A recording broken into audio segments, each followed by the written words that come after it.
Okay. सो वो disposable area क्यों रखते हैं कि एक तो रीजन मैंने आपको बताया कि ऑर्बिट किसी भी सैटेलाइट को अगर कुछ चेंजेस करने हैं तो पहले डिस्पोजल एरिया में उसे रख के फिर बाद में उसे चेंजेस कर सकते हैं। सेकेंड थिंग कि जो रॉकेट का थर्ड स्टेज होता है, मींस जो मेन बॉडी होता है रॉकेट का, उसमें तीन स्टेज होते हैं।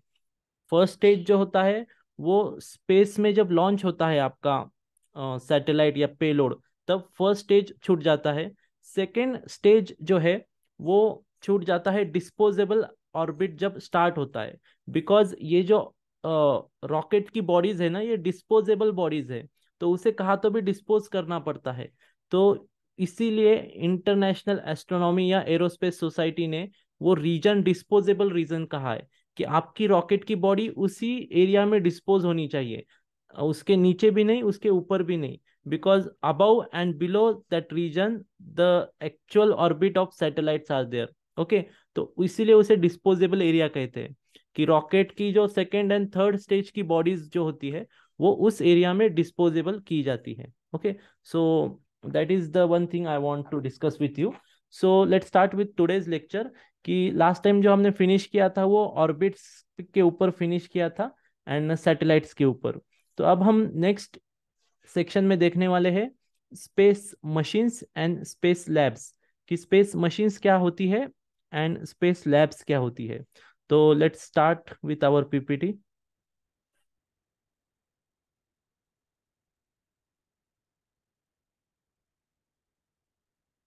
ओके। स्क्रीन दिख रहा है आप सबको? Yes, sir. Yes.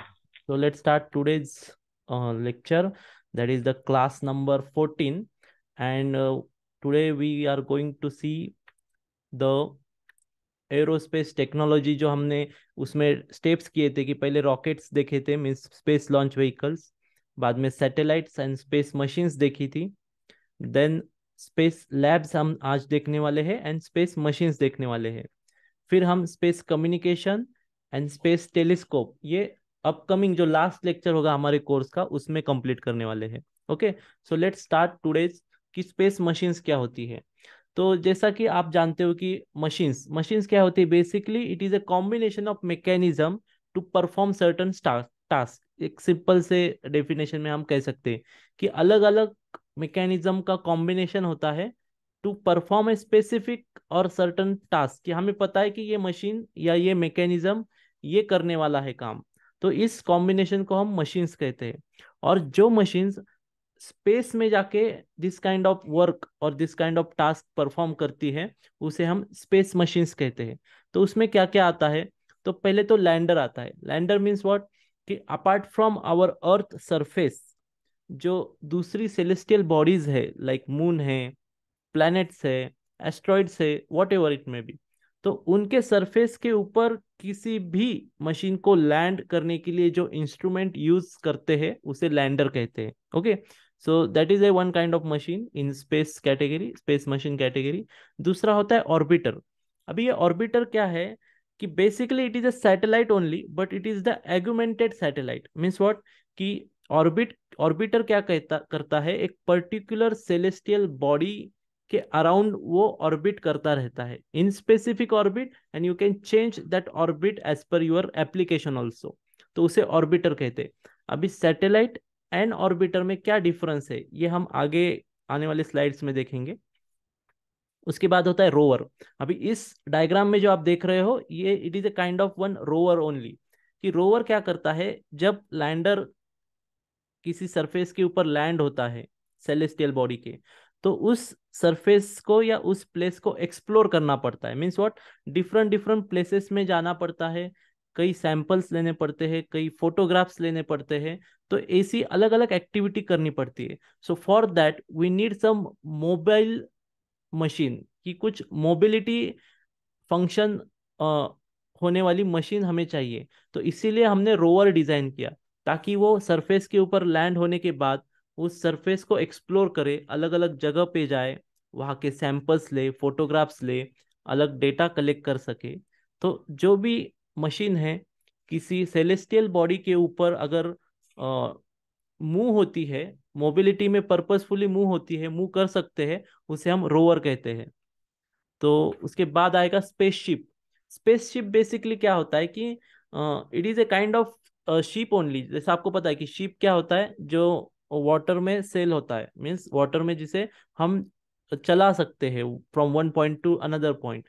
सेम अगर स्पेस में आपको एक पॉइंट से दूसरे पॉइंट तक जाना है, या मटेरियल शिफ्ट करना है, या जो भी आपका पेलोड है उसे एक पॉइंट से दूसरे पॉइंट में लेके जाना है, तो उस व्हीकल को स्पेस शिप कहते हैं। अभी रॉकेट एंड स्पेसशिप में क्या डिफरेंस है?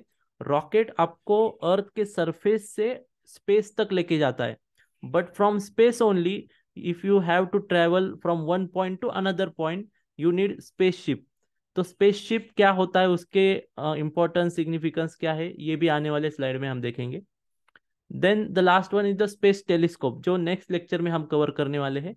तो इतनी काइंड्स की स्पेस मशीन्स जो है वो हम यूज करते हैं to explore the space and universe. Okay, तो वन बाय वन अभी हम देखने वाले हैं। तो पहला हम देखेंगे लैंडर। अभी इस कंसेप्चुअल ड्राइंग में आप देख सकते हो इमेज में कि ये जो ऊपर का जो मशीन है इसे लैंडर कहते हैं, एंड लैंडर के साथ जो पेलोड है यहाँ पे, इसे रोवर कहते हैं।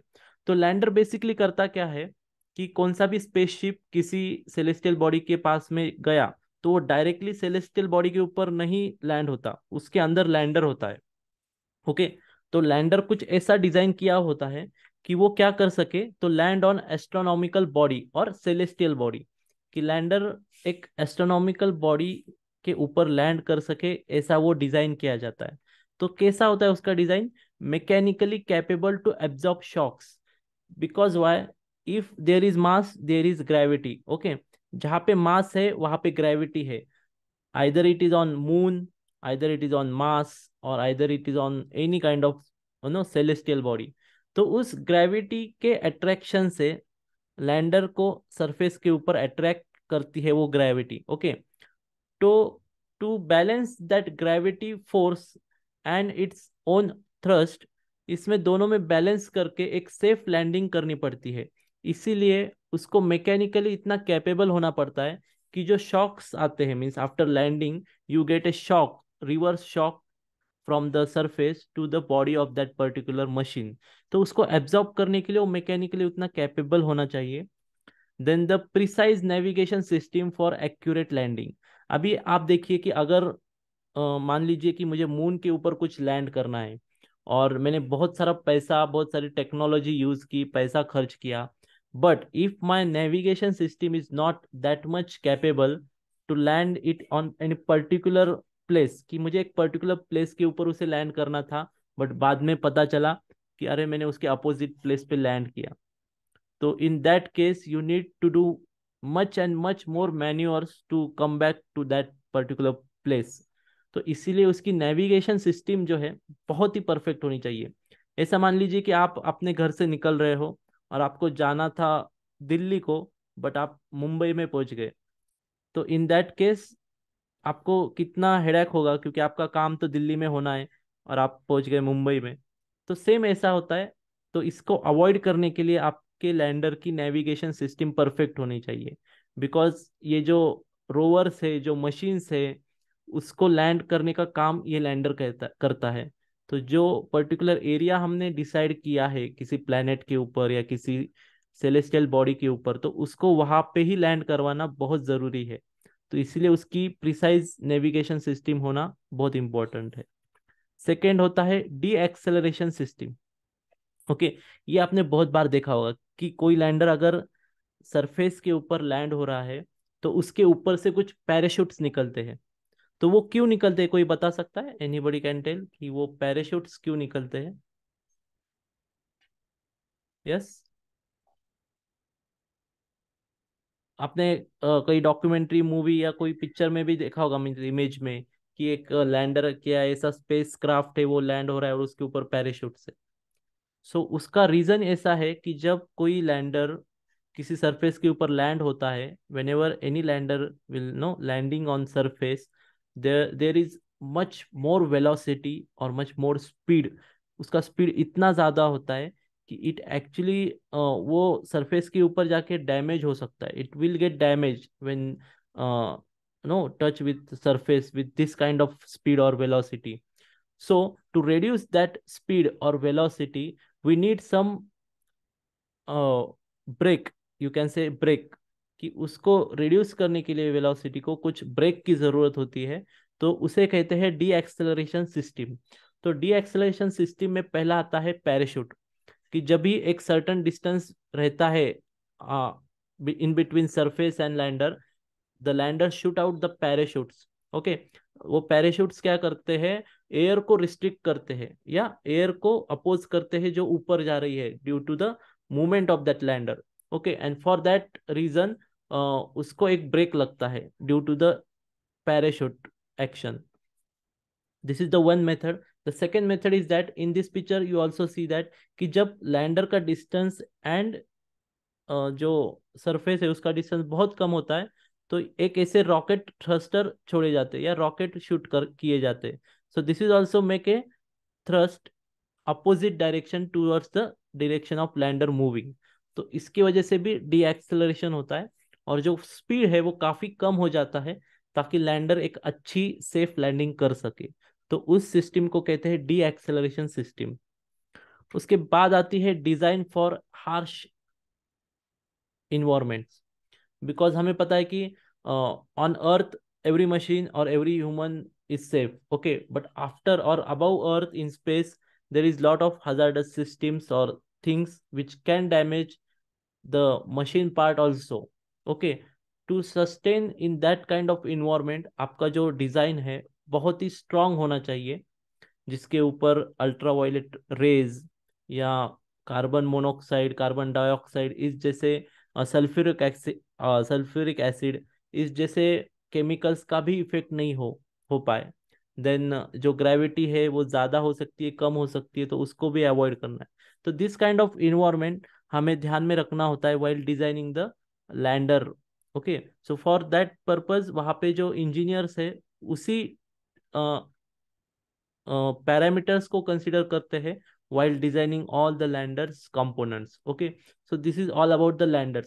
अभी लैंडर का एक ऐसा भी पार्ट होता है जिसे हम कहते हैं इजेक्टर, इजेक्टर या टेक ऑफ मशीन। कि जो लैंडर है उसमें कुछ पार्ट ऐसा है कि वो आपको टेक ऑफ भी करवा सकता है आफ्टर कंप्लीटिंग योर ऑपरेशन। जो अपोलो मिशंस थे जो मून पर हम गए थे, तो जो लैंडर था उनका वो टेक ऑफ भी कर पाता था, मीन्स उसने लैंड किया, फिर उसके अंदर से ह्यूमन बीन अर्थ मून के सरफेस के ऊपर उन्होंने वॉक किया, टेस्टिंग की, and again they sit into the same lander only and they take off from the moon surface। तो कभी कभी ये फंक्शनैलिटी भी लैंडर में डालनी पड़ती है कि वो सरफेस के ऊपर से टेक ऑफ कर पाए। Okay, so this is all about the lander. After the lander the next machine came, and हाँ, the last point of lander is that the fast communication system also. इसका जो communication system है वो fast होना चाहिए, because आपने अगर अर्थ से या रिमोट कंट्रोल स्टेशन से कोई कमांड उसको ट्रांसमिट किया, अगर वो command with in the time उसने रिसीव नहीं किया, तो उस लैंडर के डैमेज होने के चांसेस बहुत ज़्यादा होते हैं। तो इन दैट सिनारियो उसका जो कम्युनिकेशन सिस्टम है वो बहुत ही फास्ट होना चाहिए। तो उसके लिए अलग अलग टेक्नोलॉजीज है कि इतना फास्ट कम्युनिकेशन, क्लियर कम्युनिकेशन। सी कई बार क्या होता है कि ये जो लैंडर है ये रिसीव नहीं कर पाता सिग्नल फ्रॉम अर्थ, तो in that case we avoid the landing operation, and after some time that lander goes, ये ऑर्बिट करता रहता है ना पर्टिकुलर ऑब्जेक्ट के अराउंड, तो वो एक उसके ब्लाइंड जोन में जाता है, मीन्स उसके पीछे जाता है। And whenever the lander और any orbiter in blind zone और ब्लाइंड स्पॉट, तो हमें उसे कमांड नहीं देना होता है। जब वो विजिबल स्पॉट में आता है तभी हम उसे कमांड दे सकते हैं। तो उसके लिए हमें वेट करना पड़ता है। If your communication error is there ना, तो फिर हमें उसको एक ऑर्बिट क्रॉस मीन्स होने देना पड़ता है। When it come out from the blind spot, then will again give its command, landing command. Okay, so ये था पूरा लैंडर के बारे में। Then we'll see the orbiter now. Orbiter is basically the satellite only, but some extra or augmented technology we use in that kind of satellite, इसीलिए उसे orbiter कहते हैं। तो orbiter in number of orbit, पहला जो इसका एक importance है ऑर्बिट, ऑर्बिटर का, ये ऑर्बिट करता रहता है नंबर ऑफ ऑर्बिट्स में। मीन्स ऐसी स्पेसिफिक ऑर्बिट नहीं होती इसकी कि अगर उसमें लॉन्च किया, जैसा सैटेलाइट है, हम सैटेलाइट लॉन्च करते हैं तो ये पर्टिकुलर ऑर्बिट में ही लॉन्च करते रहते हैं, लॉन्च नहीं, ऑर्बिट करते रहते हैं year by years. Okay, but orbiter जो है ये अपनी ऑर्बिट चेंज कर सकता है। we have, or the orbiter have that kind of capability to change the orbit whenever it is required. Okay, so that is the first difference. The second one is multifunctional, कि अगर आपने communication satellite launch किया तो उसका एक ही function होता है कि कम्युनिकेशन सिस्टम को वो सपोर्ट करे।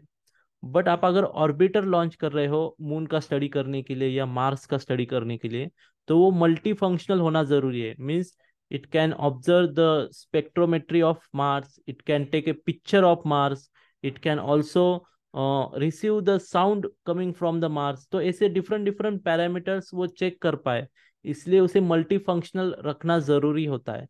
तो उस काइंड के इंस्ट्रूमेंट उसके ऊपर बिठाए जाते हैं, फिट किए जाते हैं, और इसकी वजह से वो मल्टी फंक्शनल हो जाता है। तो that is also the second difference between the satellite and orbiter. The third is travel more distance, कि सैटेलाइट्स जो डिजाइन किए जाते हैं ये पर्टिकुलर लो अर्थ ऑर्बिट से लेके जियो सिंक्रोनस ऑर्बिट तक ट्रैवल करने के लिए बनाए जाते हैं। बट द ऑर्बिटर जो है वो बहुत दूर दूर तक जाने के लिए डिजाइन होता है, लाइक मार्स तक जाने के लिए डिजाइन होता है, जुपिटर तक ऑर्बिटर गए हैं, सैटर्न तक ऑर्बिटर गए हैं। जो वॉयजर 2 है ऑर्बिटर, वो तो बहुत ही दूर गया है। मीन्स इट, यू कैन से it cross the solar system limit, जो क्यूपर बेल्ट था हमारा उसको भी उसने क्रॉस किया है। तो इतने दूर डिस्टेंस तक जाने के लिए वो डिजाइन किए जाते हैं। तो ये एक थर्ड डिफरेंस है between the satellite and orbiter. The fourth is that the strong communication system, again, कि जो इतने दूर तक ट्रैवल हो रहा है and we need the data which is generating और कलेक्टिंग फ्रॉम दैट ऑर्बिटर, तो उसे कम्युनिकेट करना भी आना चाहिए। मीन्स उसका डेटा हमें रिसीव भी होना चाहिए, यहाँ से कमांड वहां तक जानी भी चाहिए। So the communication system of that particular orbiter is must be very strong. तो वो वैसे ही डिजाइन की जाती है। Then the navigation system, again, कि आप अगर यहाँ से कोई ऑर्बिटर जुपिटर के लिए लॉन्च कर रहे हो, तो जुपिटर हमारे अर्थ से, सॉरी अर्थ नहीं, सन से जो जुपिटर का डिस्टेंस है वो 77 करोड़ किलोमीटर से। ओके, तो इतना डिस्टेंस है। तो अर्थ से 15, तो 77 से 15 माइनस कीजिए, लगभग वो 62 के आसपास आएगा। तो 62 करोड़ किलोमीटर्स का जो डिस्टेंस है, इतना डिस्टेंस में इसको प्रिसाइजली नेविगेट करना है, जुपिटर के प्रिसाइज ऑर्बिट में उसे रखना है, बाद में फिर उसको अलग मैन्योर्स भी करने हैं। तो इतना पर्टिकुलर स्पेसिफिक नेविगेशन सिस्टम आपका होना चाहिए। ओके, नेविगेशन सिस्टम आपको पता है क्या होता है, कि आप अगर आपके घर से निकलते हो तो गूगल मैप में आप कोऑर्डिनेट्स डाल के या एड्रेस डाल के डायरेक्शन फाइंड आउट करते हो। That is the navigation system for local purpose. तो जो स्पेस में नेविगेशन होता है उसमें कितने पैरामीटर्स कंसिडर करने पड़ते हैं। Even you need to consider the gravitational pull also of different different bodies. Okay, तो ये नेविगेशन सिस्टम भी उसका बहुत एडवांस होता है ऑर्बिटर का। So this is the second machine that we learn, orbiter. उसके बाद जो आता है मशीन वो है स्पेस रोवर। अभी स्पेस रोवर स्पेसिफिकली आप यहाँ पे इस डायग्राम में देख सकते हो कि ये look like a vehicle only, जिसे व्हील्स है, उसकी बॉडी है, उसके बॉडी के ऊपर कुछ इंस्ट्रूमेंट फिट किए हैं। ओके, बट जो व्हीकल है इससे ये स्पेस रोवर काफी डिफरेंट होता है। तो क्या डिफरेंस होता है उसमें? तो पहला डिफरेंस ये है कि design for hard surface and rash environment. जो हार्ड सरफेस है, मीन्स मून के ऊपर या मार्स के ऊपर आपको कोई रोड नहीं दिखने मिलेंगे यहाँ पे। जो सीमेंट या सीमेंट कंक्रीट या हमारे यहाँ पे रोड होते हैं ना, वैसे नहीं होते वहाँ पे। वहाँ पे आपको रॉक्स मिलेंगे, ऊपर नीचे ऐसा अनइवन सरफेस मिलेगा। तो उस सरफेस के ऊपर ये रोवर को चलाना है। तो फॉर दैट पर्पज उसे इतना अच्छी तरीके से डिजाइन करना पड़ता है कि वो किसी भी सरफेस के ऊपर अगर चलेगा तो उसके ऊपर जो कंपोनेंट्स या इंस्ट्रूमेंट्स हमने फिट किए हैं उसको उसके उसका इफेक्ट उसके ऊपर नहीं होना चाहिए. तो this kind of design we need to do while designing the rover. Then the second thing is that minimum weight. ये सब करते करते उसका वेट भी मिनिमम होना चाहिए, बिकॉज आप अगर 100 ग्राम वेट भी अगर बढ़ाते हो किसी पेलोड का फ्रॉम लॉन्चिंग फ्रॉम अर्थ, तो उसका लगभग $1 लाख खर्चा ज्यादा बढ़ता है. 100 ग्राम का कैलकुलेशन कीजिए, $1 लाख. उतना ज़्यादा फ्यूल, उतना ज़्यादा अलग अलग पैरामीटर्स चेंज होंगे अगर आप 100 ग्राम भी ज़्यादा बढ़ाते हो. तो इसीलिए इसका जो वेट है ये बहुत मिनिमम रखना पड़ता है, ताकि हम कम खर्चे में या कम एक्सपेंसेस में वो स्पेस रोवर किसी प्लैनेट या किसी सेलेस्टियल बॉडी के ऊपर लॉन्च कर पाए. तो ये खासियत है उसकी कि ये बहुत मिनिमम वेट में डिज़ाइन किया होता है. इसीलिए आप यहाँ पे देख सकते हो कि ऐसा कुछ फैंसी कुछ लगाया नहीं है. जितनी इम्पोर्टेंट एंड नेसेसरी इंस्ट्रूमेंट या चीज़ें हैं वही इसके ऊपर लगाई जाती है. Other than no any kind of shield, any kind of plastic structure आप नहीं देख सकते. Then maximum degree of freedom होना चाहिए. अगेन, कि मैंने जो कहा आपको कि जो सरफेसेस है ये काफी अनइवन होते हैं किसी भी प्लेनेट या सेलेस्टियल बॉडी के ऊपर. तो इस सभी सरफेस के ऊपर हमें काम करना होता है थ्रू रोवर. तो उसका जो डिग्री ऑफ फ्रीडम है, कि आपकी जो फोर व्हीलर है उसका डिग्री ऑफ फ्रीडम कितना होता है, एक तो वो आगे जा सकती है, पीछे जा सकती है, ओके, राइट जा सकती है एंड लेफ्ट जा सकती है. तो इतना डिग्री ऑफ फ्रीडम होता है. तो इससे कई ज्यादा डिग्री ऑफ फ्रीडम हमें इस रोवर को देना पड़ता है. मीन्स आप अगर आपकी फोर व्हीलर देखोगे तो इसका जो टर्निंग रेडियस है ये स्पेसिफिक होता है और वो ज्यादा होता है. आपको अगर फोर व्हीलर को टर्न करना है तो काफी एरिया लगता है. तो ये रोवर ऐसे डिजाइन किए जाते हैं कि ये कम से कम टर्निंग रेडियस में भी टर्न हो सके. इस this kind of degree of freedom we need to design while this rover. जब हम बनाते हैं तो ये ऐसी बारीक बारीक चीजें हमें ध्यान में रखनी पड़ती है. कभी कभी क्या होता है कि इसके four wheel means all wheel drive होते हैं, कि अगर कोई रोवर किसी ऐसे जगह पे फंस जाए जहाँ पे उसका एक टायर जो है, एक व्हील जो है वो रिवॉल्व हो रहा है बट मूव नहीं हो रहा, तो दैट इन दैट केस आपको दूसरे व्हील्स को भी ड्राइव देना पड़ता है. तो इसीलिए इसके हर व्हील को इंडिविजुअल मोटर्स बिठाई हुई होती है, एक ही कॉमन मोटर नहीं होती. Every wheel it's has its own motor और वे own drive.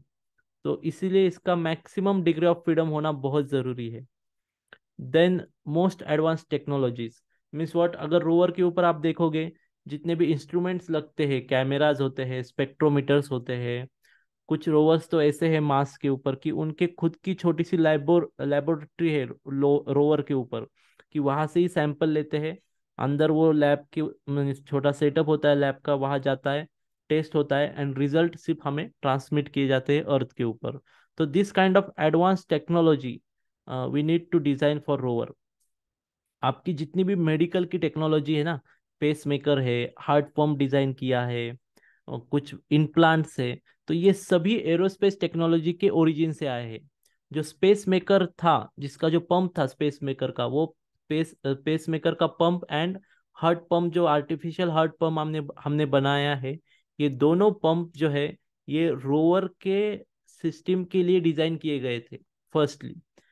then they are now using this pump and space maker technology in medical field.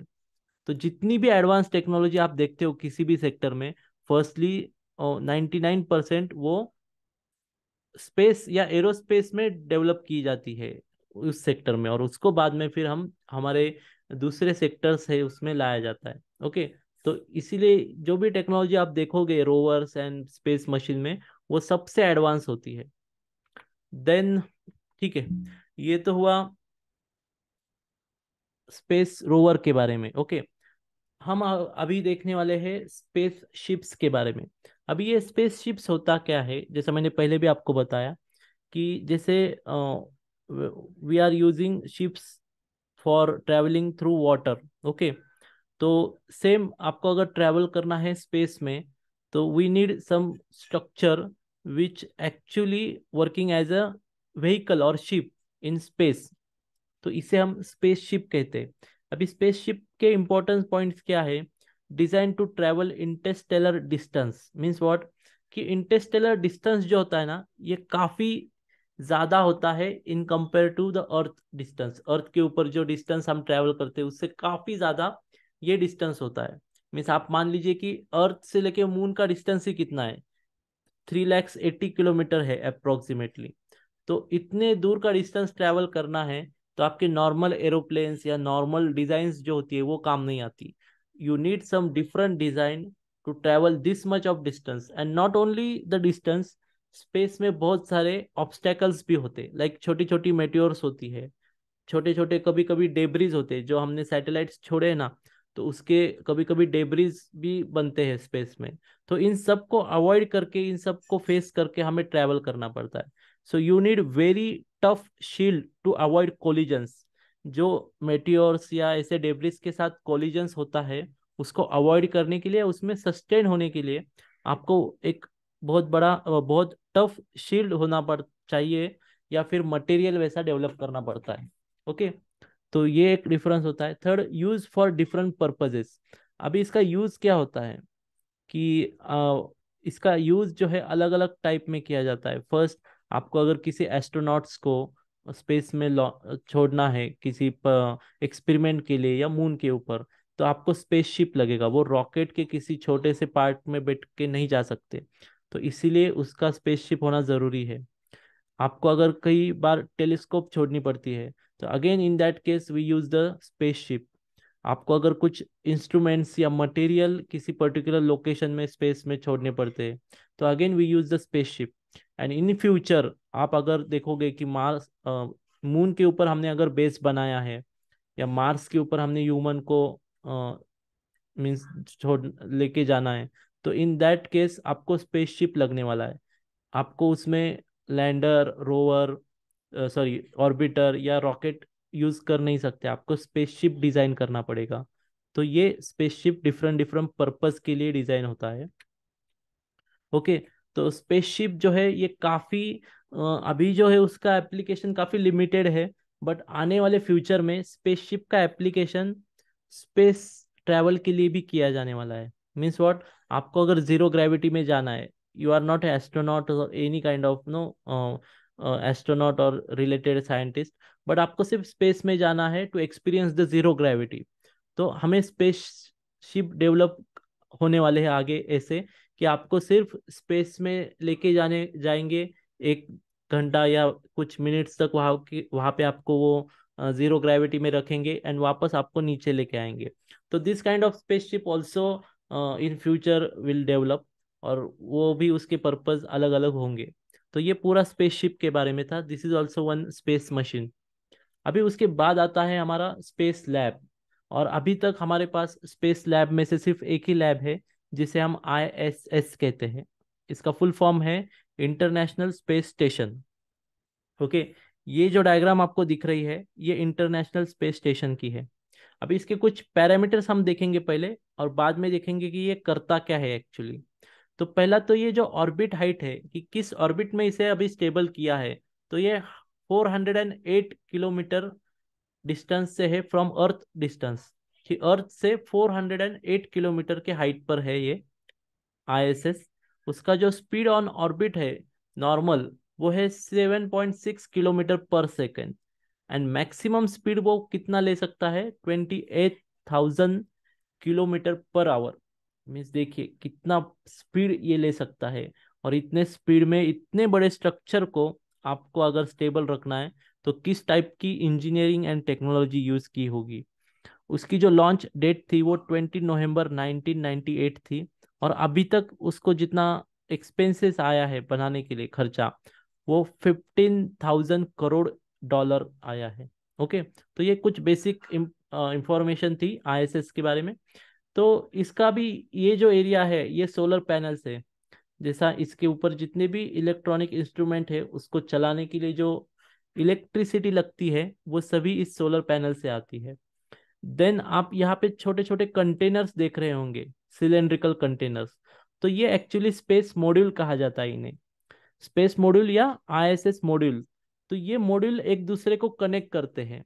और ये बनाने में 3 से 4 कंट्रीज का सपोर्ट हुआ है, जिसमें नासा है, ईसा है, ESA means European space agency, Canadian space agency है, फ्रांस की एजेंसी है, एंड जापान की एजेंसी है, एंड चाइना की भी है अभी। तो इतने कंट्रीज ने मिलके ये स्पेस स्टेशन बनाया है। तो इसमें क्या होता है, आपको अगर किसी एस्ट्रोनॉट को स्पेस में कुछ एक्सपेरिमेंट करने के लिए छोड़ना है, जैसे मान लीजिए जीरो ग्रेविटी में प्लांट्स कैसे ग्रो होते हैं, ये एक्सपेरिमेंट उसे करना है, तो फिर आईएसएस की जो कम्युनिटी है, सॉरी कमिटी है, उसको प्रपोजल दिया जाता है, वो प्रपोजल सैंक्शन करती है। इस स्पेस स्टेशन के ऊपर कितने लोग एट ए टाइम होने चाहिए, इसकी भी लिमिट है। मान लीजिए इसके ऊपर अगर 10 लोग ही कैपेसिटी है, 10 लोग ही इसके ऊपर रह सकते हैं एट ए टाइम, तो जब तक कोई एस्ट्रोनॉट उससे वापस धरती तक नहीं आता, तब तक दूसरा एस्ट्रोनॉट वहां पे नहीं जा सकता। तो that much we need to adjust in our the time table, in time table. तो होता क्या है कि रशिया का एस्ट्रो कॉस्मोनॉट जो है, वो अगर उसके ऊपर है और वो 2 महीने के बाद अर्थ में आने वाला है, अर्थ के ऊपर, तो after when he came back, he will come back, उसके बाद यूएस का एस्ट्रोनॉट वहां पे जा सकता है, if the that basic capacity fulfil हुई है तो। ओके, तो ये डेवलप कैसे किया है, तो ये स्टेप बाय स्टेप डेवलप हुआ है। इतना बड़ा स्ट्रक्चर ये जो है ना, ये लगभग एक फुटबॉल के मैदान के जितना बड़ा है, उससे भी ज्यादा है, बट एक फुटबॉल का मैदान आप कंसिडर करो, उससे भी बड़ा ये स्पेसशिप है। तो इतना बड़ा स्ट्रक्चर स्पेस में कैसे छोड़ा, तो ये एट ए टाइम नहीं हुआ है, ये स्टेप बाय स्टेप हुआ है। शुरुआत में Russia and US means NASA, ये दोनों ने मिलकर कुछ मॉड्यूल स्पेस में छोड़े थे, उनको अटैच किया गया।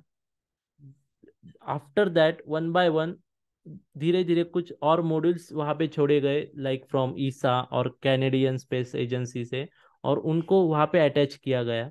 तो ये स्टेप बाय स्टेप हुआ है। कभी कभी क्या होता है, कुछ मॉड्यूल जो है वो पुराने हो जाते हैं, तो उसे फिर स्पेस में रिलीज करके डिस्पोजेबल ऑर्बिट में उन्हें छोड़ दिया जाता है। ओके, कभी कभी क्या होता है कि हमें स्पेसशिप के ऊपर, स्पेस स्टेशन के ऊपर मटेरियल लगता है, फूड लगता है, या अदर मटेरियल्स भी लगता है। तो ये जो मॉड्यूल्स है, ये नीचे धरती से, अर्थ से उन्हें लॉन्च किया जाता है, उसे ऑर्बिट में कंट्रोल किया जाता है, एंड उसे यहाँ पे अटैच किया जाता है। फिर इसमें जो मटेरियल रहता है वो अंदर लेके जाते हैं, मीन्स स्टोर करते हैं, और ये मॉड्यूल जो है वे वापस से रिलीज कर देते हैं। तो ऐसे ऑपरेशन स्पेस स्टेशन के ऊपर चलते रहते हैं। ओके, यहाँ पे बहुत सारे एक्सपेरिमेंट करते रहते हैं लोग। बायो एस्ट्रोबायोलॉजी के एक्सपेरिमेंट होते हैं, माइक्रोबायोलॉजी के होते हैं, फिजिक्स के होते हैं, different different kind of experiment is current performing in the space station. तो इसे स्पेस लैब कहते हैं। तो ऐसी स्पेस लैब भविष्य में जाके और अलग अलग जगह पे, मून के ऊपर भी होने वाली है, स्पेस बेस होने वाला है, यूएस करने वाला, नासा करने वाली है। मार्स के ऊपर भी स्पेस का मीन्स ऐसी लैब होने वाली है, स्पेस लैब। तो ये अलग अलग लैब्स अलग अलग जगह पे फ्यूचर में होने वाली है, but currently we have only the ISS as a lab, space lab, जिसके ऊपर जाके आप अलग अलग एक्सपेरिमेंट साइंस के कर सकते हो, जो जीरो ग्रेविटी में, जो स्पेस के इन्वायरमेंट में आपको करना है। Okay, so this is all about the space lab and ISS space station. अभी जो है हम अभी तक हमने जो देखा कि जो स्पेस मशीन्स थी, जिसमें लैंडर हुआ, देन रोवर आया है, ऑर्बिटर आया है, उसके बाद स्पेस लैब्स आई है। तो ये सब मशीन्स को डेवलप करने के लिए आपको बहुत एडवांस टेक्नोलॉजी यूज करनी पड़ती है। बिकॉज वाई, कि स्पेस में जो इन्वायरमेंट है वो कंट्रोल्ड इन्वायरमेंट नहीं है। अर्थ के ऊपर आपको पता है कि कितना एयर प्रेशर है, कितना टेम्परेचर हो सकता है, या कितनी पॉसिबल चीज़ें हो सकती है उस मशीन के साथ। But on space, in space, आपको कुछ भी पता नहीं होता कि क्या प्रेशर हो सकता है, क्या उसके जो मेटेरॉइड आएगी उसके ऊपर अगर कोलाइड होती है तो उसका स्पीड कितना हो सकता है, टेम्परेचर कितना हो सकता है या कितने तक जा सकता है। लाइक अभी कुछ दिनों पहले आपने देखा होगा कि सन फ्लेयर जो है, मीन्स सन का एक जो सन फ्लेयर जिसे कहते हैं, तो वो बहुत बड़ा सन फ्लेयर हुआ है और वो लगभग अर्थ के नजदीक या नजदीक आके रुका है। तो this kind of events no happening continuously in space. तो वहां पे अगर टेम्परेचर बढ़ता है सडनली तो फिर क्या हो सकता है।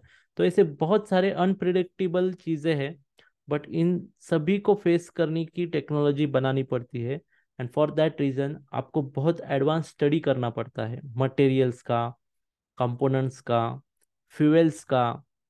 हर एक पैरामीटर जो है वो आप में आप अपने आप में एक इंजीनियर मार्वल होता है, कि वो एक ऐसा पीस होता है जो सब साइंटिस्ट एंड इंजीनियर्स ने मिलके बनाया हुआ होता है। तो ऐसी स्पेस मशीन्स जो है ये डेवलप करते हैं in nowadays to explore the astronomy and space. अभी ये हम क्यों डिस्कस कर रहे हैं, क्योंकि आगे आने वाले कुछ सालों में या डिकेड्स में जो स्काई ऑब्जर्वेशन, या आप जैसा कहते हो ना कि स्टार गेजिंग हम करते हैं टेलीस्कोप से अर्थ के सरफेस के ऊपर, तो आगे आने वाले कुछ सालों में या डिकेड्स में आप स्काई ऑब्जर्वेशन करोगे स्पेस में जाके। यस, जो स्पेस टूरिज्म या दिस काइंड ऑफ थिंग अभी जो बढ़ रहा है, क्योंकि टेक्नोलॉजी उतनी बड़ी है, तो ऐसी sky observation stargazing parties जो होने वाली है वो स्पेस में जाके, मींस लो अर्थ ऑर्बिट जो है उसमें जाके ये करने वाले हैं। इतना फ्यूचर मींस हो सकता है उसके ऊपर हम मींस पूरी टेक्नोलॉजी उस तरफ जा रही है। तो इसलिए ये डिस्कस करना इम्पोर्टेंट था स्पेस मशीन्स के बारे में, स्पेस रोवर्स लैंडर्स के बारे में। तो इस अभी तक जो हमने डिस्कस किया उसमें कुछ क्वेश्चन है, किसको कुछ पूछना है? यस। ओके।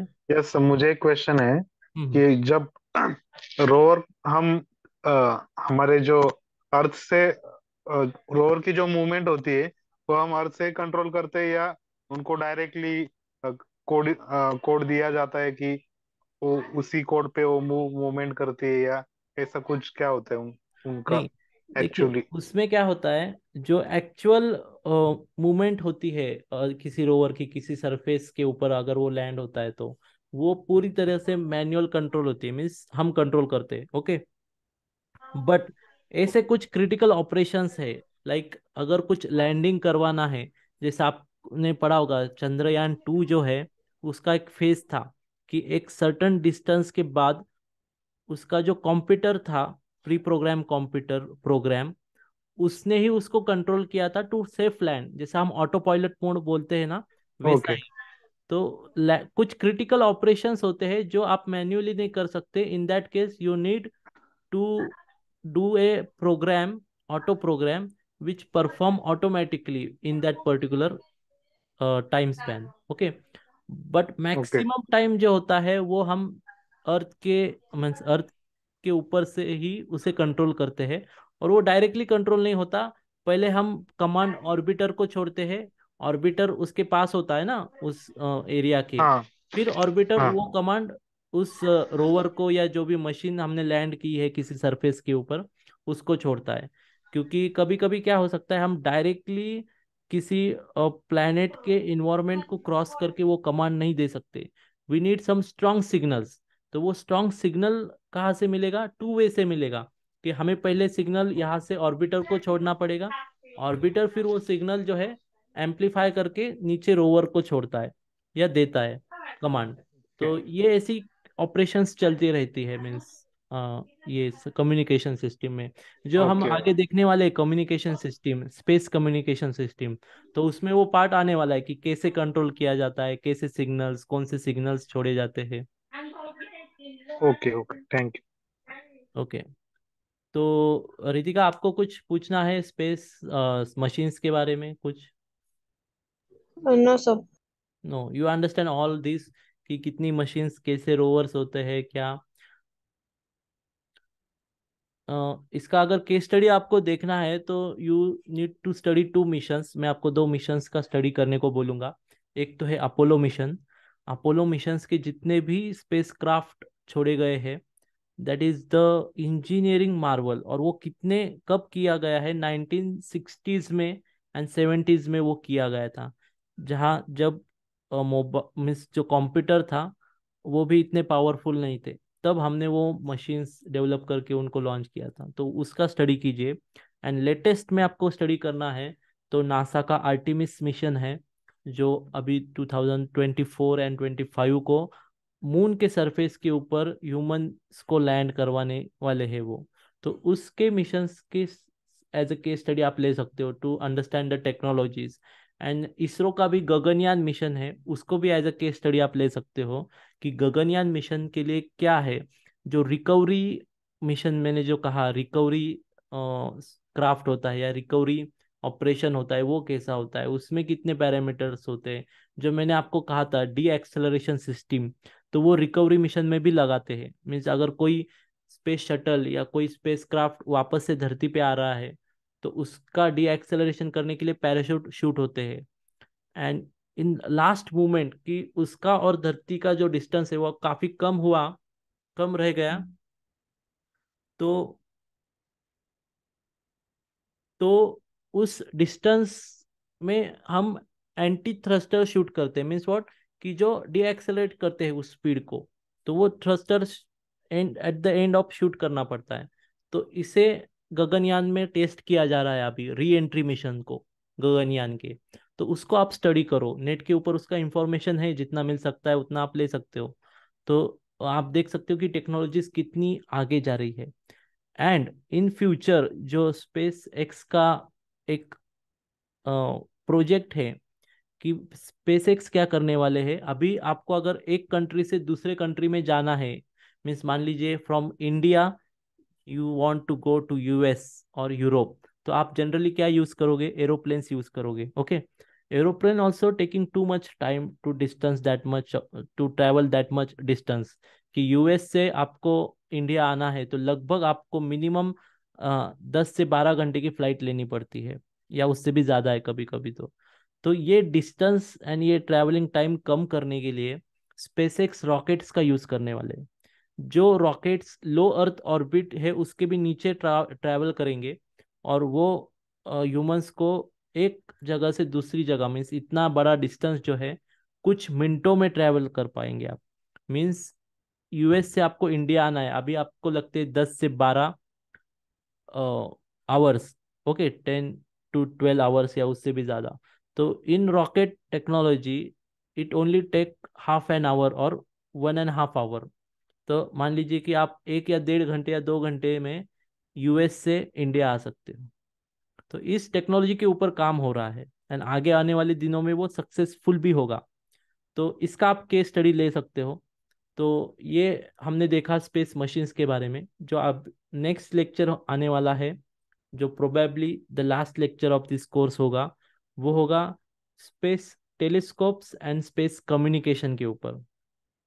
कि जो स्पेस में टेलीस्कोप अभी तक हमने लॉन्च की है, कुछ इम्पोर्टेंट टेलीस्कोप्स है लाइक हबल है, चंद्रा है, देन अभी जो जेम्स वेब टेलीस्कोप है वो, तो उनके बारे में हम देखेंगे उसमें। देन कुछ बड़ी टेलीस्कोप है जो धरती के ऊपर भी उसे बना रहे हैं, सरफेस के ऊपर अर्थ के, वो भी देखेंगे। एंड कम्युनिकेशन कैसा होता है स्पेस में उसके बारे में हम देखेंगे इन नेक्स्ट लेक्चर। तो I guess in this lecture or in this topic right now you don't have any issue or any doubt। तो हम आगे नेक्स्ट लेक्चर कंटिन्यू करते हैं। It's probably on Friday evening होगा या फिर संडे इवनिंग होगा।